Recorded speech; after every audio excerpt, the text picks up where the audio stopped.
welcome those that we haven't seen for a while, those that can't make a Monday evening. We're trying to set up so the last Wednesday of the month we'll run the forum and just see how that goes. This evening's session is going to be run by Jim Hutter, our District Governor Nominee Designate. I think that's the title. So a lot of you heard him before. I'm going to mute everybody, and you can unmute yourself. And Jim, it's over to you, and you can tell us the topic for this evening. Well, thank you very much there, Ken. Yes, you had a glimpse of the topic this afternoon. It's about One Rotary, No Boundaries. And just to let you understand, I'm going somewhere with this in future. So it might be a bit unusual about how we deal with it. So having said all of that, I would just like to say that One Rotary, No Boundary, it leads us into many discussions, thoughts, and areas of conversation and opportunities. And tonight, not talking about e-clubs, district hubs, clubs online, or hybrid clubs, giving it a rest for a bit, but it's important. I would like to focus on working together as one organization. And in doing so, I want to start with a poll. And the poll is very simple. It's a yes or no, 1 to 3 questions. And I would ask, with Ken's help, that you answer this poll while we are carrying on. So equally, in answering the poll, I will come back to you because I would like to put you in breakout rooms to discuss two important, well, one question, but 2 important elements of that question. So Ken, could we have the poll put forward for the groups to have a look at? And yeah, so there are 3 questions in the poll, and it's all about my club last participated in a joint project with another club. More than 5 years ago, less than 5 years ago, or never? And the second question is, the club, the project was beneficial, not the club. The project was beneficial for the intended purpose, for both clubs, or for yourself. And will your club in future work with another for a joint cause? Yes, no, perhaps. Here we go. So 3 questions to look at. Okay. One thing, sorry, Ken, I want to say is, where does the like of the Bunnacord raffle sit with that, or is it specifically with another club? You choose. Right.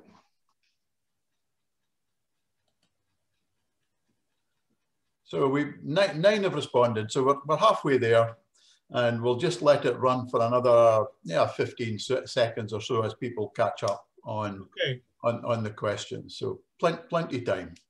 Plenty of time, and I would say that whilst we're looking at that particular poll, there is a view that change happens typically not because somebody on high decides that it's going to happen, but rather because of grassroots level, enough people come together and they force that change to take place.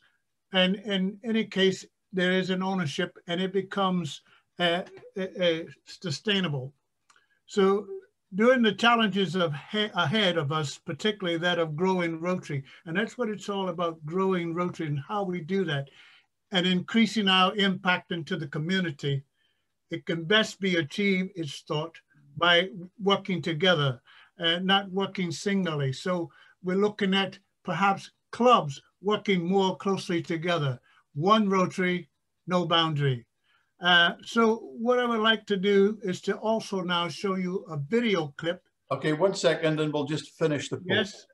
And for those that I believe it's difficult on an iPad, so we can find out. I'm going to share the results and we'll just capture them as we're going down. So my last participated, 16 with 19 respondents, 16 says less than 5 years ago, but everybody's done something, which is good, And then, was it beneficial? 12 out of 19 said for the purpose, yes. 10 out of 19 for the club. And 1 out of 19, it was beneficial for me. There's an interesting one. Yes. And 18 said, yes, they would do it in the future. And 1 said, no. Oh, 1 said, perhaps, sorry. Interesting. So I'm going to stop sharing that results and go back to you, Jim. Thank you. That's a very interesting analogy, considering we've got 22 people on board. I wonder how that would play out if we had even more. What I would now ask is that we show you a video clip. It's only about 3.5 minutes. And then when we come out of that video clip, I would ask you to go into breakout rooms and discuss 2 questions. But first, have a look at the video clip. Okay. Yes? You know what's got to be done. Move it, move it, move it. Hey, you there, pick up the pace. You're falling behind. Come on, let's go. Everyone, pull together. We've got us a rescue on our hands. You there. Here we go.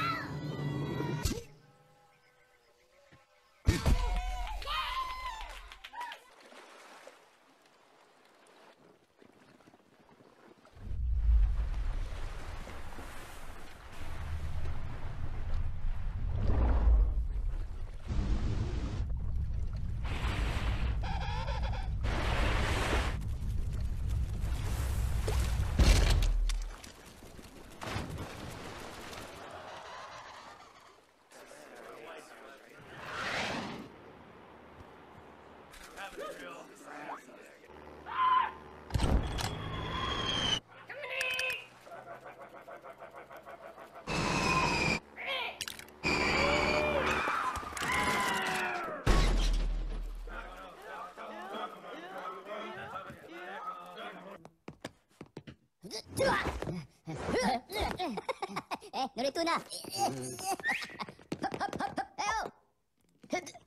Wimpo!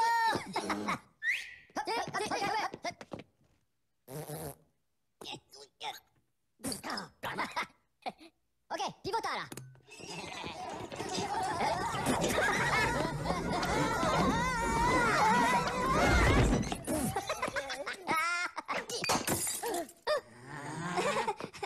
Pomelo?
Uh-oh.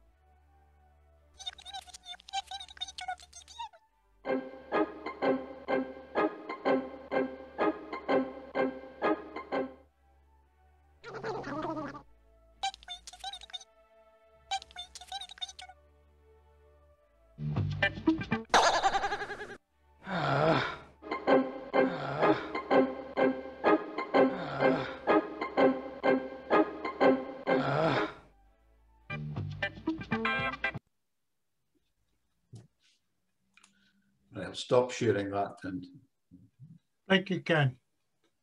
It's a very simple video showing, and I'm sure everyone is familiar with teamwork and how a team can function and get more done than just struggling on your own. And it would appear that in Rotary today and for future, we need to be looking at a different way of functioning, operating, and going to the public. I would now like, are there any questions about the video?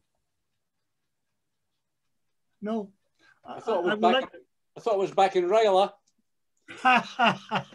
Very good, thank you.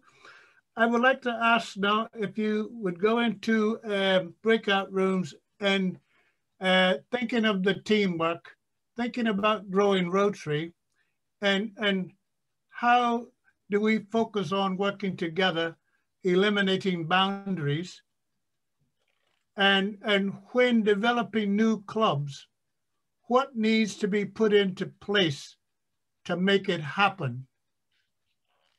Is that, can you understand that question? Say that again, Jim. Say them both again. How do we focus on working together, eliminating boundaries, and when developing new clubs, what needs to be put into place to make it happen, that the boundaries don't exist? Okay, good. Okay. So, any questions? Any questions about that? Then No questions, okay? Shall I open the rooms? Please. And 20 minutes? 20 minutes, thank you. 20 minutes.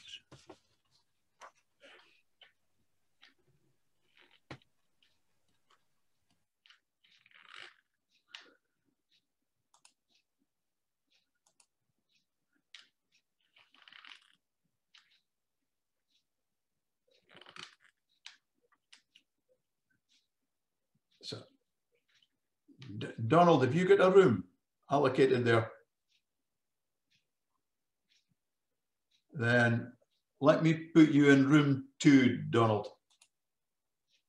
And Alistair, I'll put you in room 3. There you go, Alistair. Yeah, you can join the breakout room. There should be an invitation for you on your screen. Okay.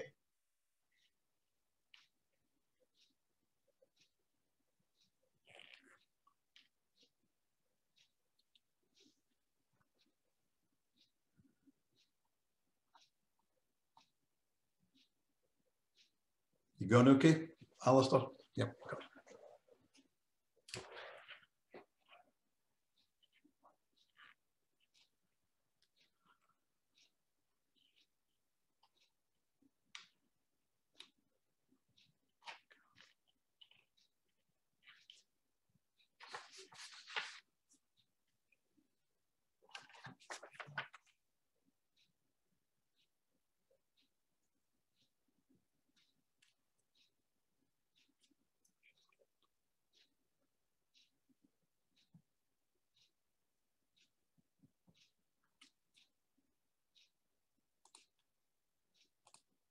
Oh, no. Oh, there he is. There's our interpreter. There's the boss. Crack on with the task. So it's how do we work better together with other clubs, Ken? This is the... Yeah, what needs to be in place to help that process? Is that, if anything? Could the assistant governor not do some support in getting people to work together? Well, yes, they could. Is there anything else needed, I guess, is the question. I think one of the main things, if you're doing, we very successfully in Area 4 put together a joint project in 2019, 2020. And it was very successful, but it could have been much more successful. But for one thing, communication. Mm-hmm. A joint project, international project, was put forward to a president's meeting, and only 6 of the presidents at the meeting reported it back to their councils or clubs from the meeting. Mm-hmm. The ones who did report it, we then offered for somebody from the working committee that we set up to go and speak to those clubs. And every single club that we went to visit joined in the project. But all the other clubs had never even heard of us. Mm-hmm. So there's a great big C, communication, about what you're going to do. So, but apart from that, the benefits of working together are, as we're finding out in Zoom now with these meetings, getting to know people, knowing who you're dealing with, and having an objective or something to do. I have a feeling, I'll just open a discussion here, because I think one of the things that we had an absolute blue sky sheet when we sat down as a representatives of our various clubs. And we first of all decided whether the joint clubs for a project, what would we pick? Would it be international, be foundation, would it be youth, would it be community, or whatever? And we decided that year to do an international project. And that was fantastic. But the people in the committee said, you know what, we should do this every 2 years. I think 1 year is too often, but every 2 years to get clubs to put people forward to discuss a project.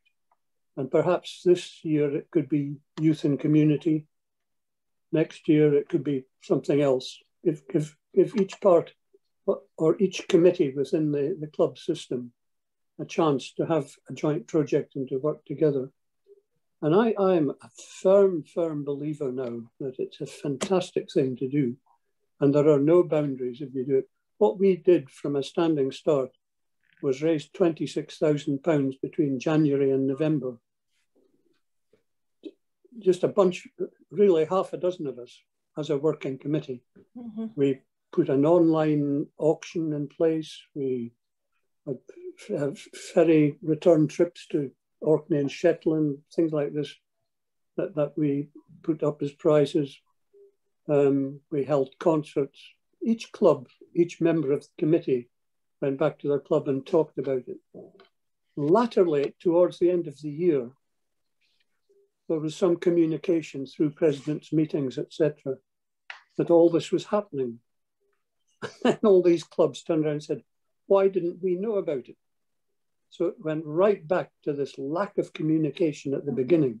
That people going to too many meetings, listening, going back and not reporting or putting it even to their clubs. And we still got, the other negative was, the small one, was clubs turning around and saying, but we do our own, we have this. Because what we did was we built an HIV orphan school in Uganda. And you get clubs turning around saying, yeah, but we have a thing. We work in Africa, Sierra Leone. So do we.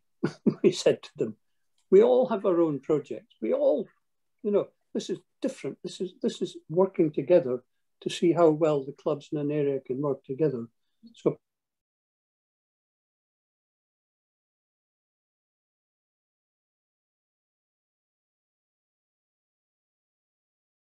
Zoom. And it's much as I don't want to spend my life in front of a computer screen, I can see the benefits it brings. Yeah, true. This, as I say, this has definitely been a benefit for our club and our area, clubs in our area, all around.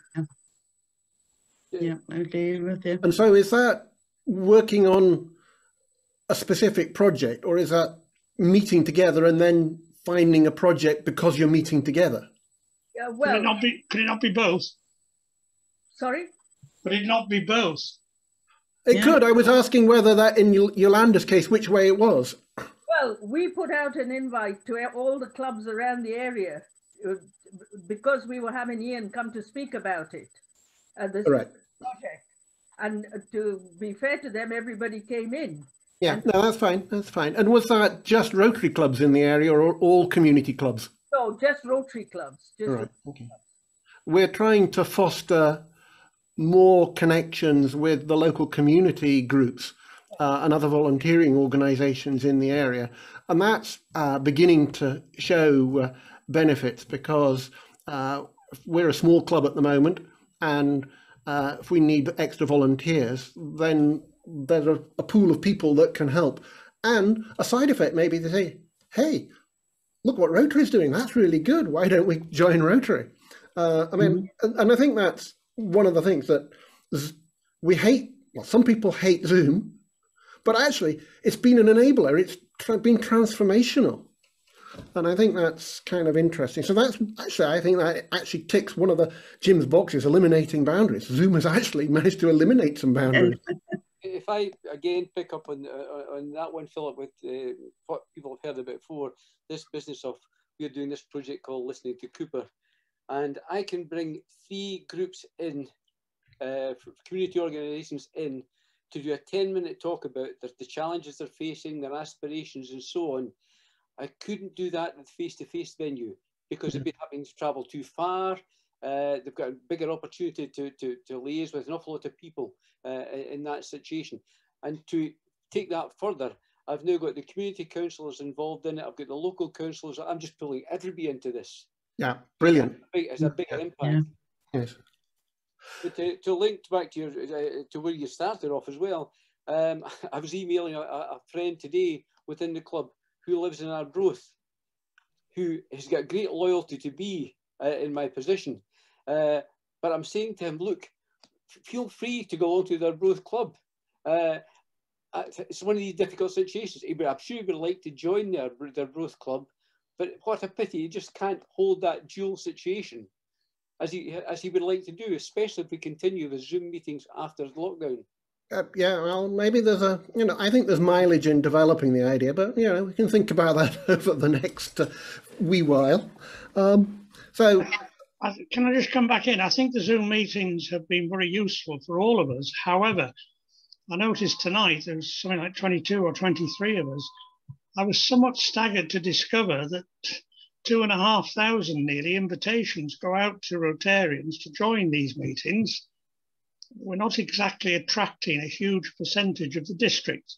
Well, that comes to another question. I wondered whether Ken shouldn't be listening, but I was wondering for a future forum meeting is, why do we have district? What does district do? Why do we need a district?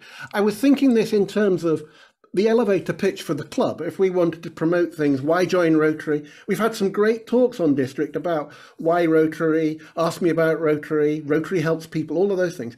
If somebody said, and why is there a district? I don't know the answer. I haven't got the elevator pitch. We need the elevator pitch as to why we have districts, I think. Maybe you can tell me why we have a district, Bill or Ken Thompson or somebody. It's not unreasonable for any organisation to have some sort of regional focus. So I don't think there's anything particularly unique in that. But if we are going to, what I do think that will happen going forward is that when we do start meeting in person, I don't think we're going to lose Zoom. No, I agree. Well, I hope we don't. What I'd like to know, and the question I still pose is, if 2,500 nearly people are invited, why do so few attend? I've now attended quite a few, and the most I've seen was the night we were electing the new governor, when I think we had 100 nod, and I'm getting a nod there from Ken. And generally speaking, it's around 40, and tonight's particularly disappointed, but I suspect that's because last weekend was district council. I don't know. So what about finding out why the other Rotarians are not participating in this exercise? Because I've certainly picked up a few ideas. I'm afraid not a lot. I don't mean that unkindly, but I have picked up a few which I have taken back to the club, and I would love to see more people involved. Can I make a comment that Zoom definitely, and I agree with Philip, has been a great enabler, and I think many clubs, quite frankly, would not have survived this year without Zoom, bottom line. And but it has been a fantastic means of communication, and I've found it very beneficial, being able to listen to what other clubs are doing and learn from their experience. And that's been in my role as president for our club, it's been a godsend to be able to gain ideas and hopefully also bring ideas to the table. So that's been great. To answer the last point, why haven't people not been attending? I've been asking that myself. Many of our members have other meetings on a Monday night, and we're competing against a lot of other clubs. And some people can get zoomed out, and especially the younger members who are working day in, day out on Zoom during the day. That's, you know, asking them to go to another Zoom meeting is not what they're wanting to hear. They want to be out doing something. And I think it's that last point, Donald, isn't it? It's that people want to do rather than just sit and listen, and actually finding people who will engage in sort of this background thinking is much harder. So I'm not surprised the numbers can be low. Just to tie back the two questions about joining about a district and only being in one club, one of the things we could do is actually join at a district level. Then you could actually you could have a mother club in Kirry, but you'd then actually have an associate membership with any other club you wanted to in the district. I mean, you could stay within the Rotary rules, but call it a district level club that you happen to be joining. I don't know, there are lots of things that one could think about. And then within that, you could have an E-club of the Strathmore Valley or an E-club of District 1010 that you could also participate in and be doing projects together rather than just talking about how do we make membership easier or how do we attract the younger people. Lots of things that one could do. Another point with you, Ken, for a second, and say that there's a strong possibility an awful lot of people don't attend because they like to get to face-to-face meetings. And the way of advocating for face-to-face meetings, in part, is not to attend Zoom meetings. Yeah, I would agree that my lot are the same. We have almost 8 people and that's it. All the other 11 won't attend. It's simple as that. We had a lot of people leave the club, partly because I think they got tired of some of the structures, but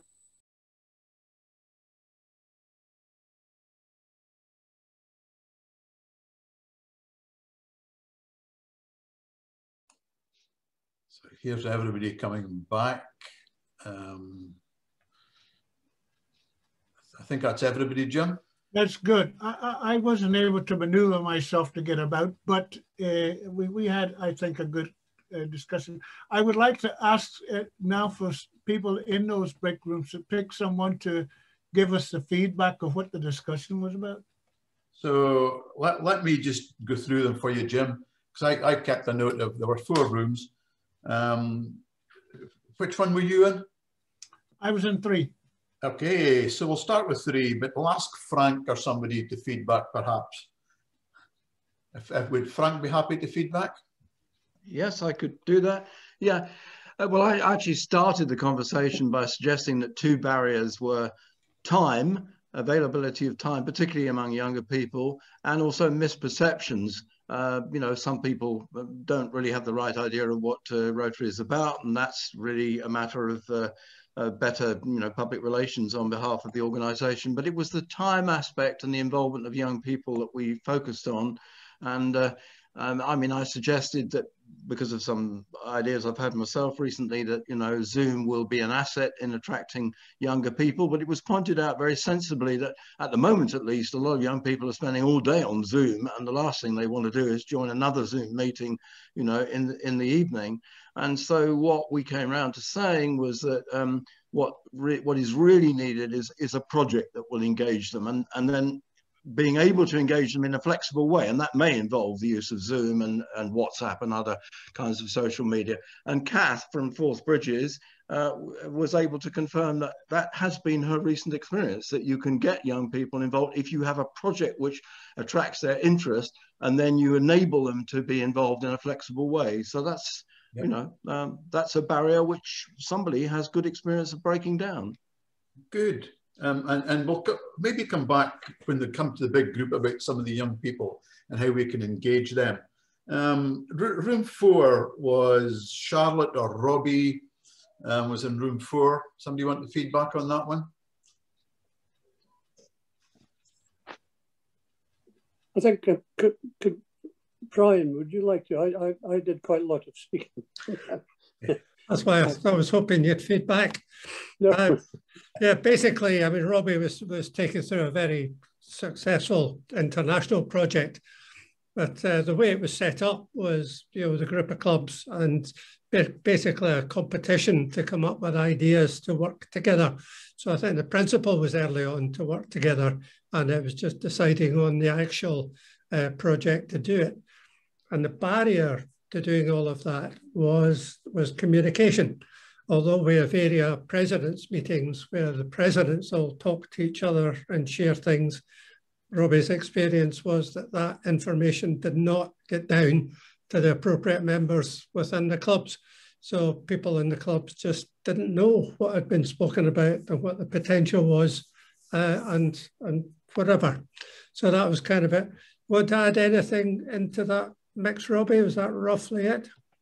No, I just think you cannot quell my enthusiasm for the clubs working together, because it was such a satisfying experience. And I think that with the way that we've all learned to use Zoom now, that it really does open up to something like joint area projects and each club putting somebody for it. As I said, we started with a blue sky situation.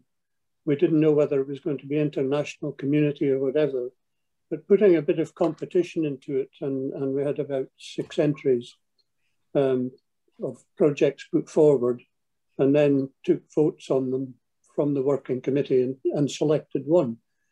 And it really did bring the clubs together, and they all did different things to fundraise for it, and raised £26,000 between January and November to make it happen.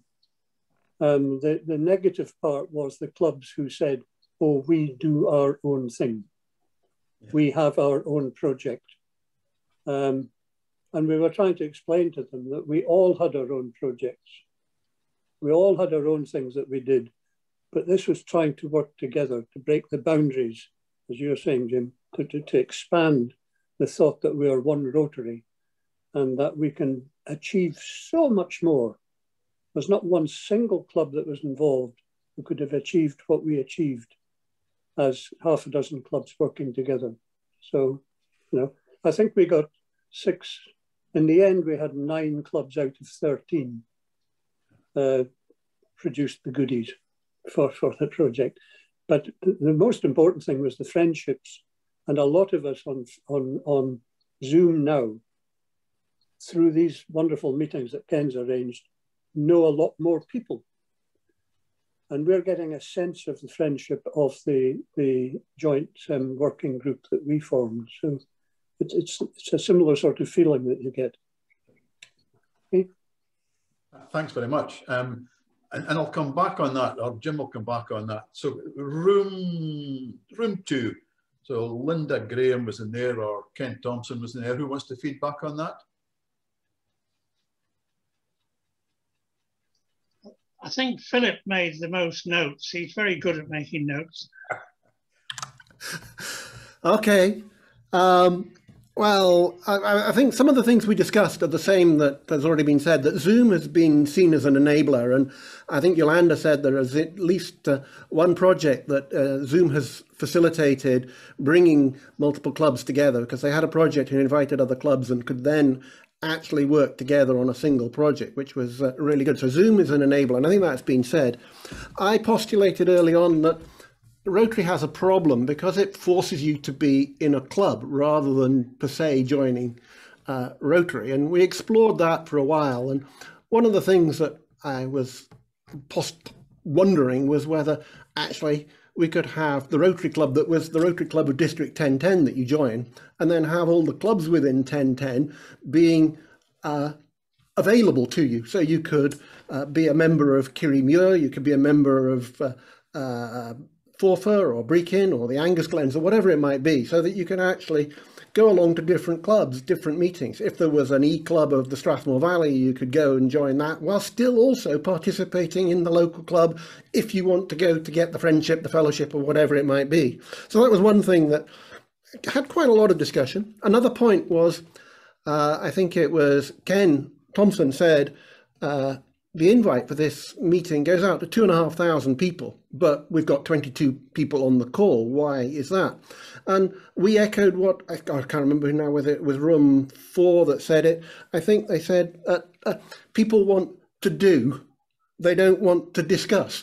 And that if you have a project, then people will come along and do it. But if you just want to sit and discuss ideas, you struggle to get some of the people. Now, I happen to really like this forum. I've met, as Robbie said, lots more people. We get to hear ideas, and you can see what's going on. Was there anything else? Oh yes, I think it was who was it? It was I can't remember who said it, but it was that the younger people might like an e-club more than a traditional club, partly because of the time. But that fed back into my problem with, if you've got an e-club, you're forcing either a club to change or you're forcing to start a new club. And you might not have 20 people who want to do an e-club. You might only have a few. And then you think about a satellite club, but that's not really a new club. So I think something about how membership feeds into a lot of these things about working together and breaking down those barriers. We didn't directly talk about starting new clubs and what needs to happen, except in all of the answers I've already said. Now, if anybody else wants to add to what I said, whether we covered anything else, I didn't make any other notes, but I'll let somebody else speak now. So who else wants to chip in on that? Are you happy from that room? The big thumbs up from Ken Thompson. You've done a great job, Philip. Room 1 was, who was in there? Peter Chalmers, Roy. Who wants to feedback for that room? I'll go if nobody else wants to. Similar points about maybe more collaboration between clubs will be possible now we've got into the habit of Zoom, because we've obviously do inter-club discussions without the travelling time. Peter mentioned about the last few years, certainly been more contributions from one club to another club's projects. Cooper have done it to, who was it, Elgin and Inverness, Glodden, Kirriemuir. But again, even then you had to wait for the member from that club to come and give you a presentation at your meeting. So again, if you had it by Zoom, you could still have a presentation, but you could present over a screen without having to wait weeks and arrange a suitable date. I think it was Alistair who mentioned about if you've got somebody who wants to join Rotary, but the meeting time of your club is not changed, just give them a list of the other local clubs and the different meeting times and say, yeah, you can't make it ours, but you could go to one of the others. And then just before the end, David mentioned something which just before lockdown, I was thinking of, and I one of the St Andrews clubs goes out with the Countryside Trust to do litter picking. So I was thinking, oh, Cooper could do something similar, and then lockdown came. But again, just David mentioned something. I thought, well, if we get back to doing that and we actually do go out, we can, rather than just the club members going out, we could put it on Facebook and say, if anybody else wants to join us, this is where we're meeting, and the Countryside Trust provide all the tools. So that was one thing I hadn't thought of. And then I went on to, or I used Instagram for the first time today with another society. So I'm not sure how Instagram works going back into, I was just receiving information. I wasn't responding. So I'll go back on again and have a look. So that was another thing. I think that was it, unless anybody else remembers anything else we discussed. I'd like to make a comment. For me, the videos were a nice, gentle, humorous way of saying you can do more together than you can as individuals. And it's not about talking about the problem. We're very good at talking to ourselves and talking about the problem. We had nice, humorous examples of growing a solution, building a solution, getting a better result. And we've started to talk here tonight of various projects that have been a collaborative approach. Robbie mentioned one. A few examples. And I think we've just got to face up to one thing, which just becomes clearer and clearer to me. If clubs were once a silo of strength, is that really what we need to go forward if we're going to get collaboration? Because Jim asked about eliminating barriers, and it's how we will reach the 20, 30, 40-year-olds who, for example, tend to like and use Instagram, less so than Facebook. So we've got to be clever at using all the social media and perhaps find some people who will help share that skill with us. Because if we don't do that, where will Rotary be in 20 years' time? There are some folk who are currently in primary schools in 20 years' time, and there are those in their 20s and 30s. That's the generations we've got to turn our attention to, and the collaboration and working together on projects. I can quickly talk about a community project that I'm involved in Torry. It's a wee gardening project. 50 people are interested, but the planning group is about 5 to 8 strong. But the vast majority just say, we want you to get on with it, work out the details. But when you want us, we'll put on the boots, we'll roll up our sleeves, because we don't want to get involved in meetings and discussions. Who was it who said they just want to come along and get on with it and do it? And that's what Rotary's got to be. We've got to be a bit of an organizer, but joining in. Maybe one day we'll be leading a project, maybe another day we'll be joining in somebody else's. But that collaboration, working with other sectors and communities, has got to be the way forward. We can't do it by ourselves. Good feedback. Jim, I'm putting it back to you. That's the feedback from everyone. Thank you very much. It's good feedback and good sound bites there. And I wanted to just go back to Philip for a minute here. When you spoke, Philip, that you talked about some barriers that need to be challenged in the sense of belonging to one club, and when as a member, you're a member of Rotary, and there seems to be a barrier there. Now, we've been talking throughout, I don't know for how long, about e-clubs. We're talking about hubs. We've been talking about online clubs, all of these things. How do you think they fit in to where we want to go? I come back to the fact that you can't go and try another club. You can't be in the hub and be in your own club.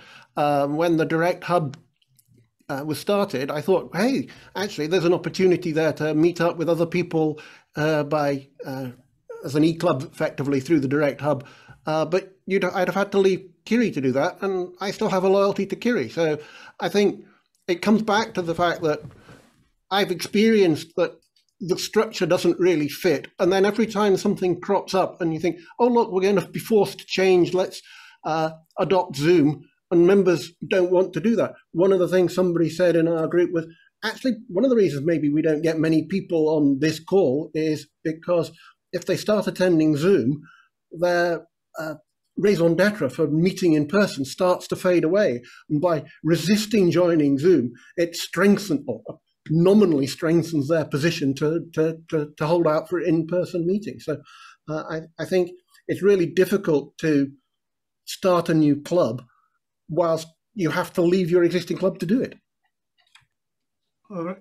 Does everyone agree with that? You have to leave your existing club to do it? Kath has her hand up. Kath?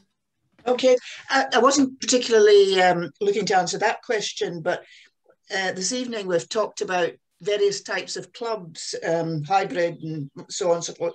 There are actually only two types of clubs. One is a club and the other is a satellite club, and there isn't anything else. And the point really is that it's the way we communicate. And I think I said facetiously in a note to people yesterday, even if you're sending your communications by carrier pigeon, you're still a club. You're not the carrier pigeon club.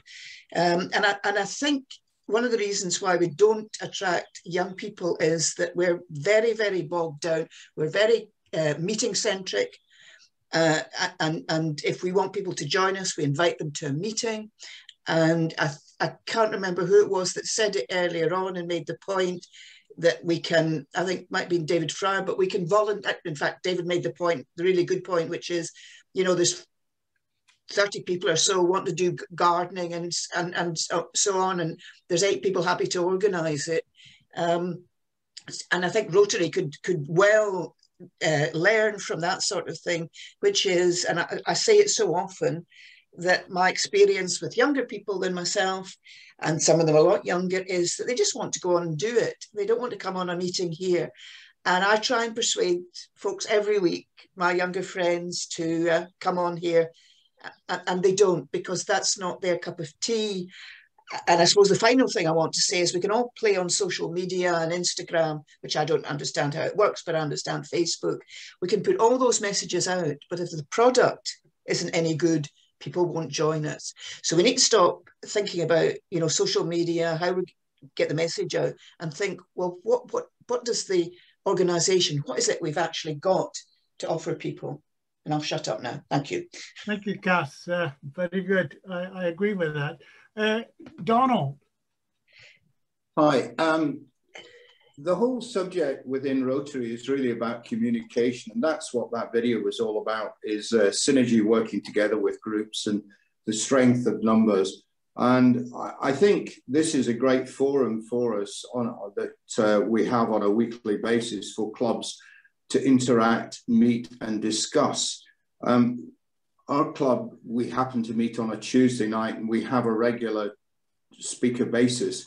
But last week we had a group, 4 members from Michigan, USA, came and joined us on that. So we don't have to join other clubs to interact with other clubs. So I think that's important. You know, this discussion of being member of one club and another, is there anything to stop you just joining a Zoom meeting and getting involved? I don't think so. There's nothing I know of. So, you know, if you really want to be a member of 2, do you want to pay 2 memberships when you can come in and be free for on a Zoom meeting? And, you know, projects working with clubs within Angus, for example, we'd be happy to join if there's a common cause for that. And I think most clubs are receptive to that. I'd be surprised if they're not, because they've got their head in the sands. But there are some older members who just, as you say, want to be entrenched and do their thing. And, you know, but there's new members coming in to make changes. So we're all in, I think most clubs are in a state of flux. That's my impression over the past year. And well done to everybody that's been attending and making it continue and happen. Thank you very much, Donald. I agree wholeheartedly that the key, which may have been lost in some respect, is about communication. It's about communicating what's intended, how that intended is going to move forward, and how that intended is going to create an interest and a desire. Charlotte, please. Yes, can I just add to what Kath is saying, because in 2015,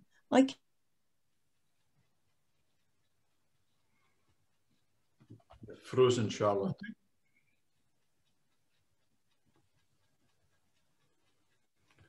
I think she's frozen. Yeah. I don't live anywhere near 1100 because 1100 is in the south of England. And I didn't join in their projects, but I joined in the projects up here. Now, if you look for the E-Club of District 1100 now, which still exists, you would find, as Kath has said, it's called the Rotary Club of the West of England, because that name has gone, E-Club. But they still do what they do with people, not just within the UK or Scotland or the northeast of Scotland, but their members are worldwide. And I think it's being able to join an organization that lets us do that. I think that's really important, you know. Thank you. For my money, I think that we've touched on a lot of boundaries, and also we've touched on the fact that they need to be removed, although it's not easy, and we have to be very careful. And the link to communication as to how we do that is an important factor. we were talking, we had the element about project led. I can remember the Rotary Club of Iceland Valley, to which I was there when they first got together. They started out. And right from the start, it was a question of project-led incentives. And they gathered momentum as quick as, I just couldn't say how fast, but it was very fast. And there is a club that formulated through projects within their community, but they were in the middle of two other clubs that had reservations. And somehow the projects overspilled the boundaries, which led to all three clubs now working in harmony to combat the needs of their community. So there must have been some good communicating there. And I will say I was involved in some of it, but it wasn't my doing. And in listening to how they collaborated, they went forward, and some ways they dismiss the negative aspects of the members and went forward, and it's doing well. We have two other new clubs in the area, and they're doing extremely well also. But I just wonder, when we recruit, what do we tell the people we are recruiting? How do we capture their enthusiasm? Because all these elements appear to be negative if you allow them. Growing Rotary and increasing Rotary's impact is there for the taking. And we have the people in the communities. And the other thing is, I'm not sure, but I think that if the Rotary Club itself doesn't have representation of the community it serves, then how are you going to, or what extra weapon are you going to use to encourage those people to come on board? It's been said too, because it costs nothing to be a volunteer for any organization. Do what you want. I'm a fan of Mark Hudson, who talks about these meetings, because also it was mentioned the length of meetings, and that does, carry a lot of weight. I don't particularly want to be spending 2 hours in a meeting 4 or 5 times a day. I still work, and I have a business, 2 businesses to run. So everything has been relevant. And I hear the mentioning about well, they're not e-clubs, but I hear online clubs and hubs, and how we get started with it. So I would like to, because time is running near, are there any other questions or anything anyone would like to add? So much silence. Our first Wednesday to give people an opportunity to come to the forum and talk about issues and talk about how they get around these issues, how they deal with them. We've had quite a number of people tonight, but I would like to see more, and I hope that in future, as we take on board these discussions, we produce action and not just continual discussion. For me personally, I will look at everything's been said, and I will discuss it with the executive colleagues and see how we can preempt some of the elements and go forward with what's been said here. And I hope it's been beneficial for you. And I hope you've enjoyed your Wednesday here, the first one with us. Ken, have you anything to add to this? No, I've enjoyed the discussion, so thank you for hosting this. I like the one from Donald says, I think Angus area could have a joint project. Go and do it. We'll look forward to that. David, is a very quick one. It is. I'll leave this thought with you. It's always served me well. My late dad always used to say, you've still got the problem, son, because you haven't made the solution. Yeah. Yeah. But we know the barriers and we know how to get past them after tonight. So there's a thought as well. So I encourage everyone to do that. Back to Monday next week.